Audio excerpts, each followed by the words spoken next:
ಎಲ್ರೂ ಸಮಾಧಾನವಾಗಿರಿ. ಇನ್ನೇನು ಭುವನೇಶ್ವರ ಅವನವ್ರು ಬರೋ ಟೈಮ್ ಆಯ್ತು. ಅದೋ ಭುವನೇಶ್ವರ ಅವನವ್ರು ಬಂದ್ರು.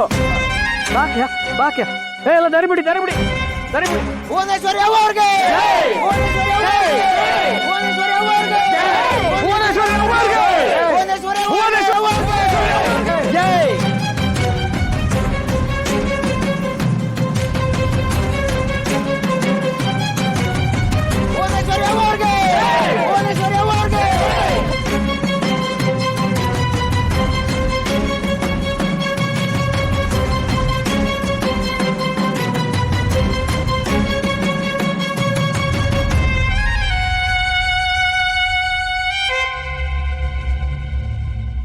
ಅವರೇ, ಅಕ್ಷರ ಟೀಚರ್ ಅವರು ವರ್ಗಾವಣೆ ಬೇಕು ಅಂತ ಕೊಟ್ಟರೆ ಪತ್ರಿಕೆ.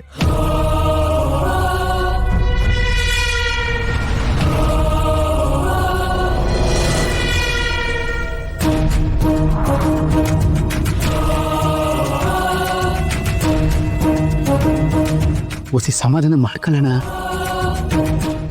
ಕುಟಿಲಿರೋದು ಯಾವತ್ತೇನೆ ಎತ್ತೋದಂಗೆ ಆಯ್ತೈತಕ್ಕಲ್ಲ.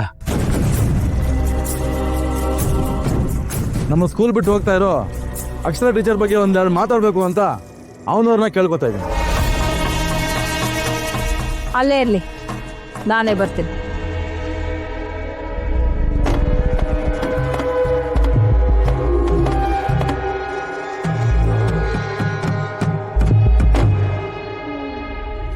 ಎಲ್ರಿಗೂ ನಮಸ್ಕಾರ. ನಮ್ಮ ಹೊಸ ಟೀಚರು ಈ ಸ್ಕೂಲ್ಗೆ ನಮ್ಮೂರಿಗೆ ನಂದಾದೀಪ ಇದ್ದಂಗಿದ್ರು.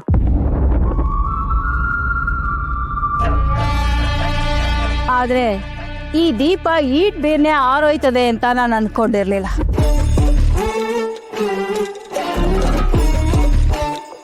ಈ ಟೀಚರ್ ಅವನಿಂದ ನಮ್ ಕಾವ್ಯ ಕಾಣೆ ಆಗಿದ್ದು ದಿಟ, ತೊಂದರೆ ಆಗಿದ್ದು ದಿಟ.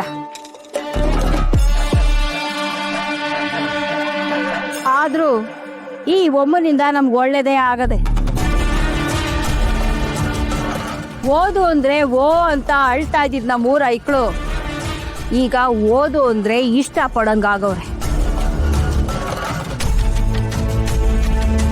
ನಂತವನೇ ಹಠ ತೊಟ್ಟು ಈ ಸ್ಕೂಲ್ ಬಾಗ್ಲು ತಗ್ಸಿದ್ ಗಟ್ಗಿತ್ತಿ. ಇವತ್ತು ಅದೇ ಈ ಸ್ಕೂಲ್ನಾಗೆ ಪಾಠ ಮಾಡಕ್ ಆಯ್ತಾ ಇಲ್ವಲ್ಲ ಅಂತ ಮನ್ಸ್ಗೆ ಸಾನೆ ದುಃಖ ಆಯ್ತಾದೆ. ಹೆಬ್ಬೆಟ್ಟೊತ್ತು ನಿನ್ ಕೈಯಿಂದ ಸಹಿ ಹಾಕ್ಸ್ತೀನಿ ಅನ್ನೋ ಸವಾಲ್ ಹಾಕ್ಬಿಟ್ಟು ಹಿಂಗ್ ಏಕಾಏಕಿ ಬಿಟ್ಟೋಗೋದು ಯಾವ ನ್ಯಾಯ ಟೀಚರಮ್ಮ?